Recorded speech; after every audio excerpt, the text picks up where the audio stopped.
Alright, Kaputol Project is back!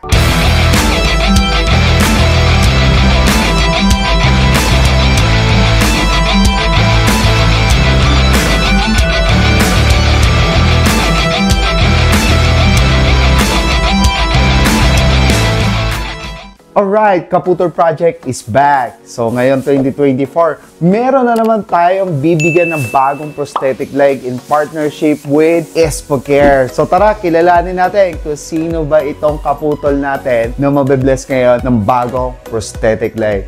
Alright, syempre, ang star ng Espocare. Alright, si Sir Edgar. Yan, so welcome to our humble abode. Yeah. At syempre, andito na rin ang ating kaputol na puno ng pag-asa at napakasayang bata na si Aliana. Napansin ko si Aliana nung nagbabike ako, nasa lubong ko sila ng mga kaibigan niya, tapos lumulusong sa baha. And then napansin ko kagad yung kanyang prosthetic leg. Kitang-kita ko sa kanyang lakad na medyo nahihirapan siya. Pero dahil ine-enjoy lang niya ang paglalakad at pakipaglaro sa mga kaibigan niya, hindi niya to iniinda at tinitiis. At dahil bata pa siya, tumatangkad pa siya, lumalaki pa siya, so nag-iiba na yung sukat at adjustment at also yung fitment ng kanyang prosthetic leg na ginagamit. Kaya obviously talaga nahihirapan na siya sa paglalakad. Di man tayo doktor, hindi man tayo surgeon, pero dahil sa experience ko rin sa paglalakad ng hindi tama before, nung bago-bago pa lang ako sa prosthetic leg, malaking impact sa spinal cord natin, sa balakang natin kapag hindi pantay ang lakad natin kapag we are using prosthetic leg. And napansin ko talagang kailangan na humpalitan yung kanyang prosthetic leg kasi obviously napansin ko po yung gamit niyang prosthetic leg is hindi po na-adjust. Nagbabago, tumataba na po kasi yung stump niya, so nagiging masakit na rin po para sa bata yung pagsusuot ng prosthetic leg. By the way po, salamat po sa mga unang nag-donate po kay Aliana na kanyang prosthetic leg. At least po kahit 2 years po nakapag-enjoy po yung bata using the prosthetic leg. God bless you po. So 2 years ago nilapit na po sa atin to, pero syempre noong mga panahon na yon, tayo po ay may mga financial struggles and challenges din po. That's why hindi po natin natugunan kagad si Aliana. Kaya po nagpapasalamat po ako sa Fripe International at sa Itera Care at sa mga nagpa-purchase po sa atin at sumusuporta sa atin.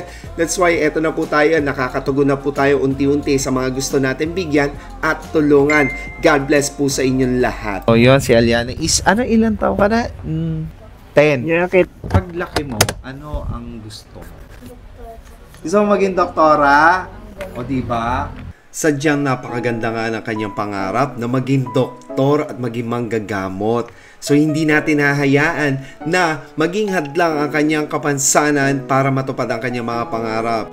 At dinadalangin din namin sa munting paraan na aming kaya ay makatulong kami upang matupad niya at makapagbigay din siya ng pag-asa sa karamihan na hindi magiging hadlang ang kanyang kapansanan pagdating ng panahon hanggang sa matupad niya ang kanyang mga pangarap. By the way, ang case nga pala ni Aliana is yung tinatawag na PFFD o yung tinatawag na Proximal Femoral Focal Deficiency. Actually, it's a rare case mga kaputol. Since birth pa yung condition ni Aliana. Kaya saludo ko, simula bata pa lang siya, napagdaanan na niya. Kaya I believe she is stronger every day. Nagiging matatag siya habang nagkakaedad siya. Because maaga pala, tanggap na niya yung condition niya. Kaya kaya niyang ngumiti ng maganda. Ano ba mga hilig mo, Aliana, na gawin? Mga gusto mo pang gawin?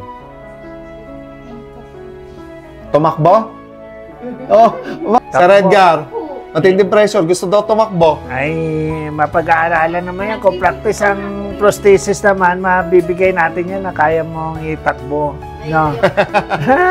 Huwag mo kong hahabulin ha, pag nakakatakbo ka na ha. Itong sakit, para ma-align natin ng maayos, maganda laminated. Laminated muna tayo. Okay. Oo, yun yung may carbon yun ang niya. Carbon components. Yun sa sakit. Bali na nadudulas at na-aksidente ka rin kapag kapag tumutupi. Pag tumupi ito at nilagyan mo ng bigat, bagsak na. Ay, masakit yun. Kaya kailangan ng lakad niya, may hila. Ang isang natin, yung design dito sa sakit, yun yung kailangan natin. Kasi ito, access to para may pasok. No, may pasok siya. Gagawa natin ng closure siguro kapag may pasok, may sarado siya. Ay, oo. Yan. Excited ka na masukatan ng bagong paa, Aliana? After masusing pag-evaluate sa stump ni Aliana, eto na piniprepare na ni Sir Edgar at naisip na niya kung paano yung gagawin niyang design para sa stump ni Aliana sa kanyang bagong prosthetic leg. Base sa aking obserbasyon, medyo challenging tong gawin. Yung sakit ni Aliana, it's because hindi siya yung kamukha at typical na stump ng katulad sa amin, kaya maraming iiwasan si Sir Edgar para hindi masaktan si Aliana sa kanyang bagong prosthetic leg at maging komportable siya maglakad. Sa ilang taon niyang pag-aaral sa Germany at ilang taong experiences niya sa iba't ibang bansa para makagawa ng high quality prosthetic leg, naniniwala akong kayang i-provide ni Sir Edgar ang dapat para kay Aliana. Ito yung isa sa concern natin, bakit gusto natin bigyan ng maayos na paa si Aliana. Kasi dahil hindi tama yung lakad niya, ang nangyayari, nadideform din pati yung isang paa niya, nag-i-start na siyang tumabingi. Once na maayos yung prosthetic leg, maayos ang lakad niya, maayos yung tending niya, makokorek. Tama ba, sir? Makokorek yan? Mababawasan yung yung tension. Yung tension. Kasi yung bigat niya dito, nandito sa loob na, marami dito sa loob. Kaya lumilis. Kumbaga sana ito yung paa na, imbis na daan sa gitna, dito siya banda. Mababawasan po yung bigat na laging nandito lang marami sa dito. Kasi persado siya eh. Persado yung paa. Nangyari sa akin yan, di ba, sir? Kung dati hindi maayos yung lakad ko. Tapos, ito ang laging masakit. Kung may maayos na ng prosthesis, maayos na yung alignment. Hindi na siya sumasakit. Kasi kapag mali yung adjustment dito, apektado yan dito, ang sumasalo niyan ito. So, ito, pwedeng magka-problema in the future kapag wala sa alignment yung prosthetic leg. So, babalutan, gagawin ka uling lumpia! Ito na yung proseso ni Sir Edgar kung saan minamarkahanan niya yung mga pain points na pwedeng iwasan para hindi masaktan sa paglalakad pagsuot na ni Aliana ang kanyang bagong prosthetic leg. At sinimulan na rin ni Sir Edgar ang casting para perfect fit at hulmang-hulma ang sakit ni Aliana. Kantahan po natin ang balutin mo ako. Tapos papunta dito ko. Yan. So, nile-laser siya. Ayan. Para makuha yung tamang postura, tamang alignment. Naka-align sa spinal cord.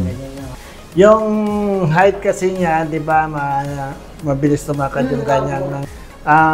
Kapag kailangan i-adjust yung height, adjust po natin yan. So, maintenance spray na siya. Maintenance spray. Hanggat nandito si Sir Aldred at saka so pag yes. So pag tumatangkad ka, sabihin mo, "Kaputol, tumangkad ako." Di ba? Kailangan masaya pag kumakatok, di ba? Alright, so hanggat kaya natin mga kaputol. Alright, so thank you sa mga naniniwala sa atin at sumusuporta. So yan, ito yung kay Aliana. Pag tumangkad siya, sagot natin yung adjustment niya. Sabi ni Sir Edgar. Bigla nagturuan tayo Nagturuan tayo And tapos, kung lumaki man yung paa niya, bibigyan natin ng bagong size ng paa, just in case. Tama. So yun, kasi naniniwala ko kay Aliana is magiging magaling na doktor to pagdating ng panahon. Alright? Yan. Basta mag-aral ka mabuti at huwag kang lulusong sa baha, ha? Baka mamaya makita na naman kita, nagtatampisaw ka sa baha. Alright, so yan po yung kanyang magandang lola at ang press po ng PWD. Si Mama Rosalina, yan. And syempre, hindi po magiging posible ito kung hindi po dahil dito. Yan, si Sir Edgar at iTerra Care. Oh, parang magkapatid ang iTerra Care at Espo Care, no? Oh, di ba? Because we care! Alright! Actually, nabubuli rin kami mga putol, mga ganyan. So, tinuturo ako si Aliana kung paano sumagot para hindi na siya mabuli.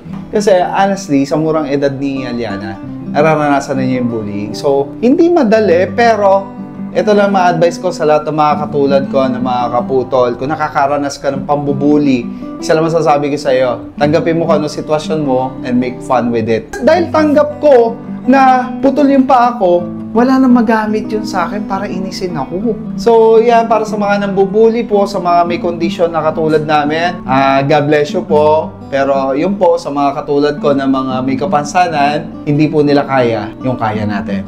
Kaya wala ho tayong dapat kalungkot, wala tayong dapat isipin, bumababa ang tingin natin sa sarili natin. Bakit?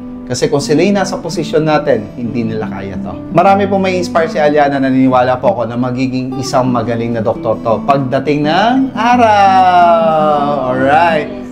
Alright mga kaputol, tapos na ang fitting ng socket ni Aliana and we are excited na ma-provide na namin ang bagong prosthetic leg ni Aliana. So it will take 2 to 3 weeks bago natin may award kay Aliana ang kanyang bagong paa. Naintindihan natin dito sa Pilipinas, hindi biro makapag-avail ng high quality na prosthetic leg. Kaya naintindihan natin kung ano man yung challenges sa pamilya ni Yana. At this is a lifetime condition na kailangan i-maintain. Kaya nagpapasalamat ako at nakilala ko sa Espocare. Kung hindi dahil sa kanya, hindi ko rin mabibigyan ng quality yung pamumuhay ko at pamumuhay ng aking anak. Hindi biro po ang magkaroon ang napapagkatiwala ang prosthetist dito sa Pilipinas. Nalulungkot lang din ako sa mga iba nakakausap ko mga kaputol na hindi sila nabibigyan ng atensyon ng mga napagpagawa nila. Shoutout po sa lahat ng mga prosthetic leg makers dito sa Pilipinas. Naniniwala po ko this kind of commitment sa mga patients, sa mga amputees is requires with extra care and extra help din po para sa amin. Hindi po basta nagkaroon na kami ng paa, goodbye na po. So sana po lahat po tayo mas maitaas po natin yung quality na service na naibibigay natin sa mga amputees. That's all for today's video mga kaputol. Abangan natin yung part 2 ni Aliana kung saan i-award na natin yung bago niyang prosthetic leg. And always remember mga kaputol, maganda ang bukas. Alright! TV pambansang kaputol, laging good vibes ang natid sa inyo. Tara sa biyahe